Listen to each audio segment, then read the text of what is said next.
ناظرین، سہیل خان نئے ولاگ کے ساتھ آپ کے سامنے حاضر ہے۔ امید ہے آپ جہاں بھی خوش اپنا بہت خیال رکھیں۔ یہ آج کل پاکستان میں بلکہ پوری دنیا میں عمران خان کی رہائی کے حوالے سے کوششیں کی جا رہی ہے۔ عمران خان کب رہا ہو رہا ہے، اس میں کتنی سچائی ہے، آج ہم اس پہ ڈسکس کریں گے۔ دوسرا 5 اگست کو جو ہے وہ اس کی تحریک بھی جائی، پاکستان تحریک انصاف جو ہے 5 اگست کو وہ تحریک بھی شروع کرنے جا رہی ہے پورے پاکستان میں عمران خان کی رہائی کے حوالے سے۔ اس میں کتنی صداقت ہے اور اس کے لیے تیاریاں کتنی ہیں، آیا لوگوں کو موبلائز کرنے کے لیے، لوگوں کو سڑکوں پر لانے کے لیے پاکستان تحریک انصاف کے لیے کوئی اسٹریٹجی ہے؟ یا میرے ساتھ میرے بڑے اچھے دوست ہیں سینئر جنرل فخر الرحمان، وہ موجود ہیں۔ فخر، بہت شکریہ پروگرام جوائن کرنے کا، لیکن پہلے ذرا ہم اپنے نئے ناظرین کو کہہ دیں کہ وہ ہمارے اس چینل کو سبسکرائب کریں۔ تو فخر، یہ بتائیے گا کہ عمران خان جو ہے وہ کچھ رہا ہونے جا رہے ہیں کہ نہیں؟ یہ سارے لوگ گپ لگا رہے ہیں۔ اچھا دیکھیں، سہیل خان بڑی محنت سے یہ پروگرام کرتے ہیں۔ میری ریکویسٹ ہے کہ آپ ان کے پروگرام کو سنیں بھی اور ریکمینڈ کریں، سبسکرائب کریں، تاکہ یہ جو بات میں اور میرے ساتھ مل کے کر رہے ہیں یہ بہت سارے لوگوں تک پہنچے۔ اب جو سوال انہوں نے کیا ہے پاکستان تحریک انصاف کے رہنما سابق وزیر اعظم عمران خان کی رہائی کا، اس کا تو ایک ہی پروسیس ہے، وہ عدالتی پروسیس ہے۔ 190 ملین یا القادی ٹرسٹ کیس کی اپیل ان کی اسلام آباد ہائی کورٹ میں پینڈنگ ہے۔ جج صاحب چھٹی پہ گئی میں، مڈ آف اگست کے بعد ان کی آمد ایکسپیکٹڈ ہے۔ وہ آئیں گے تو کیس لگے گا۔ اور باقی جو دوسرا معاملہ ہے وہ تحریک کا، کہ عوامی زور کے اوپر اتنا پریشر ڈالا جائے کہ جس طرح راتوں رات پاکستان میں عدالتیں لگتی رہی ہیں، تو ایک ایسا دباؤ کریٹ ہو جائے عوامی کہ فوری طور پر وہ ججز صاحبان جنہوں نے عمران خان کے مقدموں کی سماعت کرنی ہے وہ چھٹی اپنی کینسل کریں اور واپس آ جائیں اور عدالت لگائیں اور یہ معاملہ حل کریں۔ اب 5 اگست کا جو احتجاج ہے پاکستان تحریک انصاف کا، موبلائزیشن، عوامی رابطہ مہم، وہ جاری ہے۔ سلمان اکرم راجہ سندھ سے ایک قافلہ لے کے چلے تھے، اور عمران خان کے بیٹے بین الاقوامی سطح کے اوپر امریکہ گئے۔ امریکی صدر ٹرمپ کے بڑے قریبی لوگوں سے ان کی ملاقاتیں ہوئی، رچرڈ گرینل سے ان کی ملاقات ہوئی۔ انہوں نے بیان دیا کہ فری عمران خان، نو مور پروسیکیوشن، یعنی کہ اب مزید مقدمے بازی نہیں چلے گی۔ تو یہ تو پیغام آ گیا۔ اسحاق ڈار اور امریکی وزیر خارجہ کی جو ان ملاقاتوں کے بعد میٹنگ ہوئی ہے، اس میں یہ سمجھا جا رہا ہے کہ یہ معاملہ باقاعدہ آفیشلی عمران خان کے حوالے سے کنوے کیا گیا ہے۔ 2-3 چیزیں جو تھیں وہ بڑی اہمیت تھی بیٹوں کے لیے، ان کی باپ کی زندگی، یعنی وہ سمجھتے ہیں کہ عمران خان کو جس طرح سے قید و پابند سلاکال کیا گیا ہے، کال کوٹری میں بند رکھا ہوا ہے، گرمی میں شدید ان کو رکھا ہوا ہے اور ملاقات نہیں کروائی جا رہی، بیٹوں سے بات نہیں کروائی گئی، تو یہ معاملہ بڑا سنگین نوعیت کا ہے۔ وہ پاکستان آنے کا ارادہ بھی رکھتے ہیں، اس وقت برطانیہ میں ہیں۔ علیمہ خان جو عمران خان کی بڑی بہن ہے، وہ عمران خان کی تحریک، ان کی رہائی کے حوالے سے ایک اہم اعلان 1 اگست کو کرنے جا رہی ہیں۔ وہ کیا اعلان ہوتا ہے؟ البتہ جو عمران خان کے بیٹے پاکستان آتے ہیں تو یقیناً ان کا جو استقبال ہے، اگر وہ پشاور میں لینڈ کرتے ہیں تو وہاں پر ایک بہت بڑا استقبال ان کا ہو سکتا ہے۔ اسلام آباد میں آتے ہیں تو ان کی ملاقات ظاہر ہے اڈیالہ جیل جائیں گے، وہاں پہ اپنے والد صاحب سے وہ ملیں گے۔ اس سے پتہ چلے گا فخر کہ جب وہ آ جائیں نا پاکستان میں، چاہے وہ پشاور میں اترتے ہیں یا اسلام آباد میں ہوتے ہیں، تو آیا یہ لوگ اس کے استقبال کے لیے، یا استقبال کے لیے نہیں لیکن لوگ آتے ہیں سڑکوں پر نکل آنے کے لیے، زحمت کرتے ہیں یا نہیں؟ یہ ایک چیز ہوگی، یہ ذرا میں ایڈ کرنا چاہتا ہوں۔ دوسرا جو ہے وہ یہ ہے کہ ابھی تک جو انہوں نے اس کے لیے تیاریاں کیا کی ہیں لوکل سطح پہ، یا جو ہے تحصیل لیول پر، ڈسٹرکٹ لیول پر، ریجنل لیول پر، انہوں نے کیا تنظیم جو ہے جو پاکستان تحریک انصاف کے ظاہر ہے وہ ورکرز ہوتے ہیں نا، ان کو موبلائز کرنا ہوتا ہے۔ تو ابھی تو ہمارے سامنے کچھ بھی ایسا نہیں ہے، صرف ایک اعلان ہے کہ جناب 5 اگست کو جو ہے احتجاج کرنے جا رہی ہے۔ تو اس کے حوالے سے پھر آپ کیا سمجھتے ہیں کہ یہ کچھ ہے کہ نہیں، بس صرف اعلان کر دیا ہے؟ کہ دیکھیں، ایک چیز بڑی کامن ہے جس کی ملک کے اندر بھی اور ملک سے باہر بھی سب کہہ رہے ہیں کہ پاکستان میں سیاسی استحکام معاشی استحکام کا باعث بنے گا۔ ایک ملک کی سب سے بڑی سیاسی جماعت ہے، اس کی الیکشن رزلٹ 8 فروری کا، اس کا ایک منہ بولتا ثبوت ہے کہ ان کو 2/3 اکثریت ملی تھی، اس کے اوپر ڈاکہ ڈالا گیا۔ اب اگر یہ سیاسی ہلچل جو ایک بڑی سیاسی جماعت کی وجہ سے ہے، وہ سیاسی قائدین باہر آتے ہیں، عمران خان باہر آتے ہیں، یقیناً یہ ایک پازیٹیو ویو ہوگی ملک میں معاشی استحکام کی طرف، سرمایہ کاری کی طرف۔ اس کے بعد رہ گئی اقتدار کی بات، تو وہ جب وہ باہر آئیں گے تو اس کے بعد وہ عمران خان کس قسم کی بطور اپوزیشن لیڈر ایک حکمت عملی اختیار کرتے ہیں، وہ تو وقت ہی بتائے گا۔ لیکن یہ میں آپ کو بتا دوں کہ بہت اسلام آباد میں اس وقت ایک کشمکش چل رہی ہے، اور اس میں آپ چاہے سیکیورٹی کی صورتحال دیکھ لیں، معاشی صورتحال دیکھ لیں، سرمایہ کاری کی دیکھ لیں، یہ سارے فیکٹرز اپنی جگہ پر موجود ہیں۔ اور موجودہ جو سیاسی نظام ہے جعلی، اس کی اور ملٹری اسٹیبلشمنٹ کی، خاص طور پر معاشی پالیسیز کے حوالے سے اس وقت ایک دراڑ جو ہے وہ ہمیں نظر آ رہی ہے، اور اس کا ثبوت جو گزشتہ سوموار کو آرمی چیف سے پاکستان کے بڑے تاجروں نے ملاقات کی ہے، اور جو آئی ایم ایف کی طرف سے امپوز کیے جانے والے ٹیکسیز یا جو ان کی طرف سے شرائط ہیں، اس کے اوپر بہت زیادہ ریزرویشنز آ گئی ہیں۔ تو یہ بہت اہم ڈیولپمنٹ تھی، اور آئندہ آنے والے دنوں میں اب یہ سیاسی جماعتوں کے اوپر ہے کہ وہ 27ویں ترمیم کر کے ونس فار آل جو ملٹری کا پولیٹکس میں رول ہے،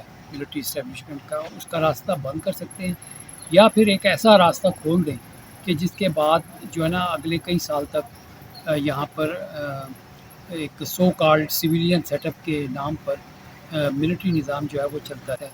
تو وہ پاکستان کے لیے اس وقت آپ کو سیاسی استحکام بہت ضروری ہے، چاہے وہ کے پی کے ہو، چاہے وہ بلوچستان ہو۔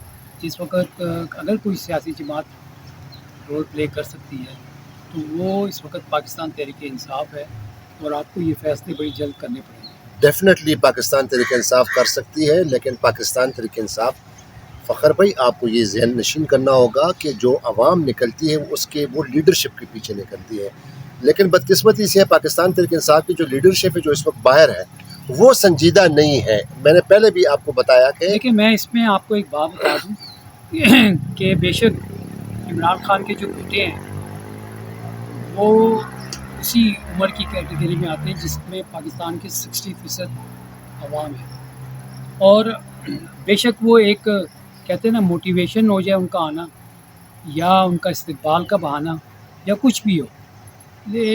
ایک چیز ہے، آپ کو اگست کے پہلے ہفتے میں جو مومنٹم ہے نا وہ نظر آنا شروع ہو جائے گا۔ ابھی آپ دیکھیں کچھ جگہوں کے اوپر، جیسے ہم نے دیکھا لاہور میں، فیصل آباد میں، سیال کوٹ میں، اور سندھ سے پولیٹیکل ریلیز جو ہیں وہ نکلی ہیں، تو کچھ نہ کچھ ہو رہا ہے۔ یہ میں آپ کو بتا دوں، یہ نہیں ہے، یہ جو نظام جو ہے یہ اس کے پاؤں جو تھے نا وہ لڑکھڑا گئے ہیں، زمین جو ہے وہ ہلنی شروع ہو گئی ہے۔ میں آپ کی بات سے اتفاق کرتا ہوں کہ آپ کو اس وقت عوام میں کوئی اس طرح کی موومنٹ نظر نہیں آ رہی ہے، نہ مہنگائی کے خلاف، نہ بجلی کے بلوں کے خلاف، نہ گیس کے لوگ بلوں کے خود خلاف۔ نہیں نکل رہے ہیں فخر بھائی لوگوں دیکھیں کو نا، پکڑ کے ہاں، آپ جب جیلوں میں ڈال دیں گے، ان کا جو آئینی حق ہے احتجاج کا، اس سے بھی ان کو محروم کر دیں یہ گے۔ آپ نے پوائنٹ اچھا پکڑا۔ دیکھیں نا، ہم نے دیکھا ہے پاکستان کی ہسٹری میں، یعنی تین جو پہلے پاکستان تحریک انصاف تو اب سیاسی جماعت ہو گئی ہے نا، پہلے تو مسلم لیگ نون تھی، اے این پی تھی، اور پاکستان پیپلز پارٹی تھی۔ یہ دو جماعتیں تھیں جو آپس میں سیاست اور ایک دوسرے کے خلاف، کبھی ایک حکومت آتی تھی کبھی دوسری حکومت، لیکن ایک ٹیمپو تھا، ایک انوائرمنٹ تھا، ایک احتجاج کا تھا۔ نواز شریف نے ٹرین مارچ بھی کیا، یہ ساری چیزیں پاکستان کی ہسٹری میں موجود ہیں۔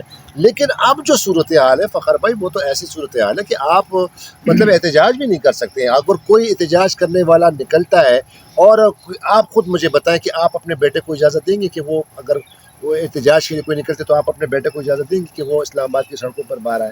دیں گے اجازت؟ نہیں دیں گے اجازت، مجھے پتہ ہے کہ آپ نہیں دیں گے، آپ خود بھی نہیں نکلیں، کیونکہ اتنا زیادہ پریشرائز کیا گیا ہے، اتنا زیادہ لوگوں کو خوف جو ہے نا ٹیررائز کیا گیا ہے کہ کون نکلتا ہے یار یہ صورت۔ لیکن بہرحال پھر بھی ایسا نہیں کہ امید کے دامن کو جو ہے نا وہ اپنے دامن سے ہٹا دیا جائے، ایک دنیا امید پر قائم ہے، لیکن ہو سکتا ہے کہ کچھ اس طرح کے ٹیمپو بن جائے، لیکن ساون کا مہینہ ہے، وہ آپ جو ہے نا بڑی نا امیدی کی باتیں کر رہے ہیں۔ نہیں، نا امیدی کی بات میں نہیں کر رہا ہوں، میں آپ کو کہہ رہا ہوں گراؤنڈ ریئلٹیز میں آپ کو بتا میں رہا آپ ہوں۔ کو بھی بتا رہا ہوں گراؤنڈ ریئلٹیز، جہاں تک آپ نے آپ کی لیڈرشپ جو ہے نا بات ادھر کی ہے۔ نکل نہیں رہی ہے، باہر کچھ کر نہیں رہی۔ آپ کا پاکستان تحریک انصاف کا چیئرمین کیا کر رہا ہے؟ وہ تو اپنے گھر سے باہر نکلتا ہی نہیں ہے، اس نے کیا کہ جب سے یہ اعلان ہوا ہے ان لوگوں نے کیا کیا ہے، ہمیں تو دیکھو، ہمیں تو کوئی خبر ہمیں ابھی تک نہیں ملی کہ ان لوگوں نے تنظیم سازی کو فعال کیا ہے، تنظیموں کو ایکٹیو کیا ہے، متحرک آپ کیا کا کیا ہے۔ خیال ہے کہ عمران خان جو ہے نا وہ ان لوگوں سے امید لگا کے بیٹھے ہوئے ہیں؟ اس وقت بھی جتنے بھی سرویز کیے گئے ہیں، آپ کہہ رہے ہیں کہ خود لوگ آئیں گے عمران خان کے لیے نکلنے کے لیے؟ آپ میری بات سنیں نا، آپ ایک ایسی بات کر رہے ہیں، جس عمران خان کی آپ بات کر رہے ہیں اس کی آج بھی 70-80% پاپولیرٹی عوام میں ہے، وہ بار بار عوام سے عوام مخاطب ہے۔ بیچارے، میں آپ کو کہہ رہا ہوں میرے بھائی، عوام مہنگائی کے خلاف نہیں نکل رہی ہے۔ کوئی دیکھے نا، بجلی کی قیمتوں کو دیکھے، گیس کی قیمتوں کو دیکھے، عام جو اشیاء ہیں، خود و نوش ہے، ڈیلی جو یوز آئٹم ہے، وہ کتنی مہنگی ہو گئی ہیں، تعلیم کتنا مہنگا ہو گیا۔ لوگ تو وہ بھول گئے ہیں فخر بھائی، لوگ تو مہنگائی کو بھول گئے ہیں۔ وہ ایک قسم کا وہ بیلنس یہ ہوتا نا، عوام نکلتے ہیں نا سڑکوں پر۔ اب عوام کو آپ نے اتنا جو ہے، اچھا، پہلے تو میں آپ کے اس سوال کا جواب دے دوں نا، جہاں تک میرا تعلق ہے نا، تو میں تو احتجاج کی ہو یا کچھ ہو وہاں پر وہ چلتی نہیں ہے، تو اس آپ لیے کے نظر میں بیسٹ اسٹریٹجی کیا ہونا چاہیے عمران خان کو نکالنے کے لیے، عمران خان کو رہا کرنے کے لیے؟ یہ جو تحریک کا جو ہے، شارٹلی بتائیے گا، ہمارے پروگرام کا شاید دوران زیادہ ہو گیا، کیا ہونا چاہیے؟ میں نے آپ کو یہ کہا کہ Imran what Khan do you expect from the Imran Khan present leadership which is outside from this gate? میں دو ہی طریقے ہیں، دیکھیں، یا آپ عدلیہ کو آزاد کر دیں اور ان کا کیس میرٹ پر سنیں، وہ عدالتی راستہ ہے، یا پھر آپ اسٹریٹ ایجیٹیشن جو ہے اس کو دیکھ لیں۔ عدلیہ کو کون آزاد کرے گا؟ عدلیہ کو آزاد جج ہی کریں گے نا، جنہوں نے یہ عدلیہ کو خود جیل کمال ججوں کو کیا پڑے؟ جج 28 لاکھ تنخواہ لے رہے ہیں، یہ دیکھیں نا آپ کے سامنے، یہ ججوں کے جو کالونی ہے اس کے سامنے باہر جو جنگل ہے، جو ٹریل 3 ہے، وہاں ہم بیٹھے ہوئے جناب شاہانہ زندگی گزار رہے ہیں سارے جج جی صاحبان۔ ہاں، مجھے تو یہ بھی ٹھیک ہے، پتہ چلا ہے کہ کچھ ججز جو ہے نا وہ شاید اپنے کاسمیٹک علاج کے لیے اندر سے دل کالے ہیں، چہرے کو سفید کرنے کی کوشش کر رہے ہیں۔ نہیں بھائی، پہلے آپ اپنے ضمیر کو جو ہے نا سفید کریں، اور جو آپ نے حلف اٹھایا ہوا اس کے مطابق آپ انصاف کے فیصلے کریں۔ اس وہ دو ججوں نے کہا تھا نا کہ میں مینٹر جج جو آیا ہے کوئٹہ سے، جو جج آیا ہے کاکڑ صاحب، اس نے عمران خان کے وکیل کو کہا تھا نا کہ آپ کی جرت کیسی ہوئی کہ آپ قاضی فائزہ کے سامنے، ہی از مائی مینٹر، کیوں اس پہ الزامات لگا رہے ہیں؟ اور دوسرے جج صاحب نے کہا کہ میں اتنا کمزور جج ہوں کہ آپ کے کہنے سے میں بینچ سے ریکیوز کر جاؤں گا۔ خیر، آپ کہہ رہے ہیں کہ تو آپ جوڈیشل طریقے سے وہ قاضی نکلے۔ فائز عیسیٰ اور اس کے مینٹر کی بات کر رہے ہیں، لیکن every day is a new day. مایوس باتوں سے آپ اپنا حوصلہ مت ہاریں، نکلیں اپنے نہیں، میں مایوس نہیں ہوں، میں مایوس نہیں ہوں، میں میں بالکل مایوس نہیں ہوں۔ ہمارے آپ دیکھیں، ہم صحافی ہیں، ہم نے تو ایک تو آپ کی بات ہی نہیں کر رہا ہوں۔ گراؤنڈ ریالٹیز وہ کی تو اپنے بات جو کرنی ہے۔ جن لوگوں کو آپ کہہ رہے ہیں کہ آپ کو زیادہ سے زیادہ سبسکرائب کریں، تو آپ ان کو جو ہے نا حوصلہ دیں تاکہ وہ آپ کو سبسکرائب کریں۔ میں ان کو حوصلہ دے رہا ہوں، میں جھوٹ تو نہیں بول سکتا ہوں نا۔ اب میں جھوٹ کہوں کہ کل عمران خان رہا ہو رہے تو میں تو یہ نہیں کہہ سکتا۔ میں بھی آپ کو یہ آپ نے کہہ رہا جو ہوں دے کہ دیے نا، میں تو آپ کو کہہ رہا ہوں کہ آپ عدلیہ کے اوپر سے دباؤ ختم کر دیں، عمران خان کے سارے سیاسی عدلیہ پر دباؤ، انہوں نے باقاعدہ قانون سازی کی، آپ کیا بات کر رہے ہیں؟ 26ویں ترمیم وہ لے کر آئے اپنے عدلیہ کو کنٹرول کرنے کے لیے۔ چلیں، وہ یہ جج صاحبان ہیں سپریم کورٹ میں، وہ جو نکل پڑے تو ان کو کوئی لفٹ ہی نہیں کرا رہا ہے۔ آپ عجیب بات کر رہے ہیں۔ بہرحال ناظرین، فخر کی بات، چلو اب میں نا امید نہیں ہوں، اور بحیثیت پاکستانی، بحیثیت ٹرو پاکستانی، میری بھی یہ دعا ہے کہ جلد اس ملک میں ایک ایسا ماحول آ جائے، کیونکہ جس طرح ہم نے پہلے بھی ڈسکس کیا کہ لوگ تو مہنگائی کو بھول چکے ہیں، لوگ تو اب یہ ہے بھی نہیں اور بس سہ رہے ہیں، لیکن ایک ایسا ہو سکتا ہے کہ کم از کم کوئی اللہ کی طرف سے کوئی معجزہ ہو جائے اور اس خدا داد پاکستان پر جو ہے نا رحم فرمائے۔ اور کچھ ہم نے خود بھی بحیثیت عوام بھی جو ہے، ہم ساری حکومت، ساری ذمہ داری حکومت پر ڈالتے ہیں، لیکن بحیثیت قوم، بحیثیت عوام ہماری کیا ذمہ داری ہے کہ ہم اس ملک کی ترقی کے لیے کچھ کریں۔ تو ایک اور ولاگ میں دوبارہ آپ کے سامنے حاضر ہوں گے، تب تک کے لیے اجازت دیجیے۔ خدا حافظ۔ پاکستان زندہ باد۔